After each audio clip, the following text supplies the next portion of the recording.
And so we break the 8th commandment when we don't use our gifts. This is what the Catechism here calls wasting our gifts.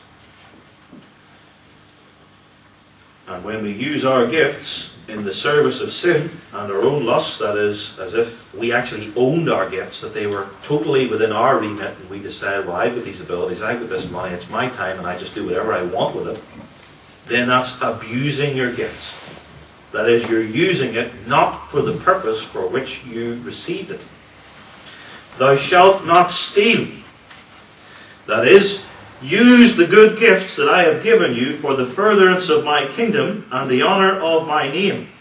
Use them as my steward, whom I have redeemed, both body and soul. You confess this too at your baptism, that you've been redeemed and washed with my blood, and you dedicate yourself to me. You don't own yourself. That's what you say every year at the start of the Heidelberg Catechism season, preaching. And then you go and live as a thief. You steal from me yourself. That's the point.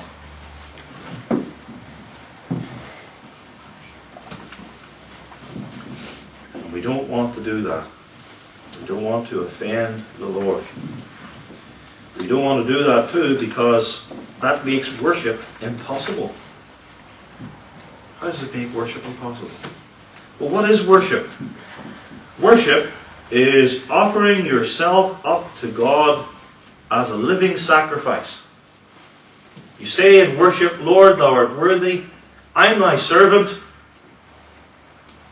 and my heart and life belongs to thee. But then if you don't use your gifts and abilities and talents in the service of Jesus Christ, then you're stealing, and then you're contradicting your worship. So we offer ourselves to God in worship, such as we are.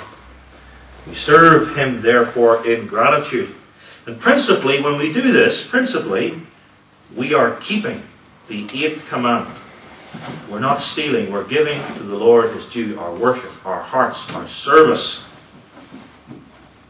And then when we approach the 8th commandment and our lives here below as God's people, we're not prone to do all these things, wicked tricks, false measurements, fraudulent merchandise, etc. That sort of stuff isn't in our thinking. We don't want that.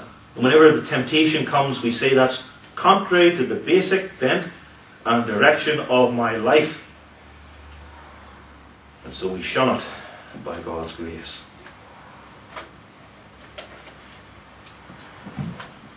Positively, though, this 8th commandment requires two main things, according to question and answer 11. Quote, that I promote the advantage of my neighbour in every instance I can or may, every instance, and deal with him as I desire to be dealt with by others. The 8th commandment, therefore, requires us to desire good for my neighbour. And not my neighbour whom I never see, but my neighbour especially whom I can see and who rubs shoulders with me. He's the hard one, that guy. That I must do good to my neighbour, and more especially the 8th commandment requires that we do good for our neighbour in his property or possessions with what he materially owns. With respect to my next door neighbour, this means then that I'm not trying to steal his land or move the fence so that I get a little bit of the tract in his garden. That I'm not on the lookout for swiping his football if he leaves it unattended. You don't do that. And in fact, that I'm going to look out for him and try and help him. I'm going to try and be considerate, for instance, in parking. So that when I have people over, I try not to park in front of his house and get the guy all mad. I'm going to be considerate too with regard to such things as noise levels. And if you say, well, phew, this is a really, really big thing here, this promoting the advantage of my neighbour in every instance I can or may, boy, that surely includes an awful lot of things. What is it then to do it to the advantage of my neighbour? You just mentioned 2 or 3 things, and I can see this is going to include all sorts of stuff. This could get very, very complicated. Well, then you say, well, what does it mean?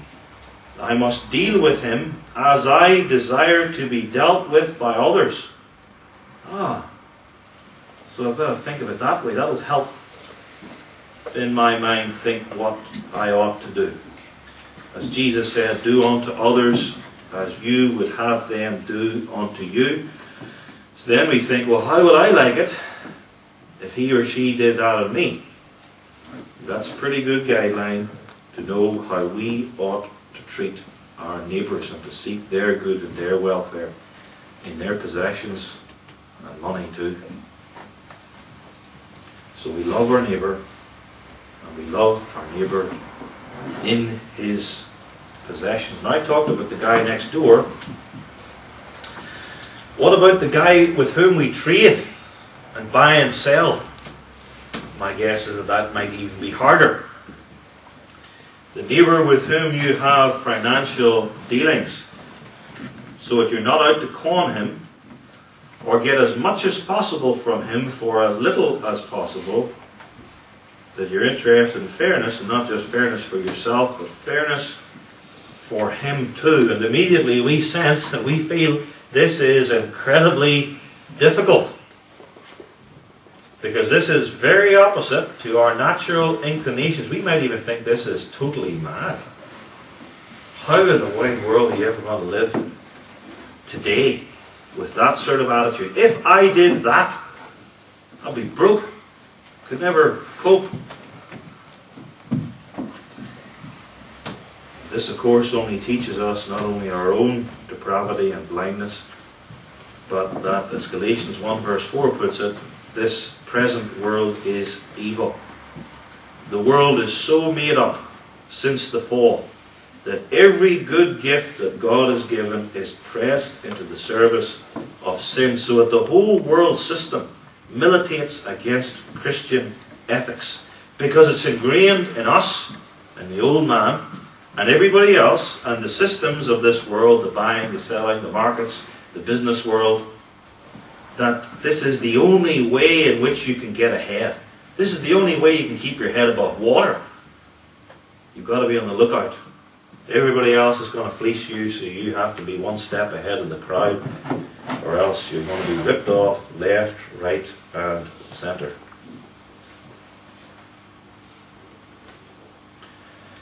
This takes a lot of grace for us, but we've all felt this as we heard this word, that we don't live this way. But the neighbour next door, sometimes you try and think as little as possible about the guy, because it just does your head in the way he gets on, the way he behaves. And you think, for peace and quiet, as few and little dealings with the guy as possible. It takes grace. Grace. We're taught about that especially in the cross, about what God gave. When he was under no debt to us at all, in the light too of what we deserved, that God spared not his own Son, but freely gave him up for us all.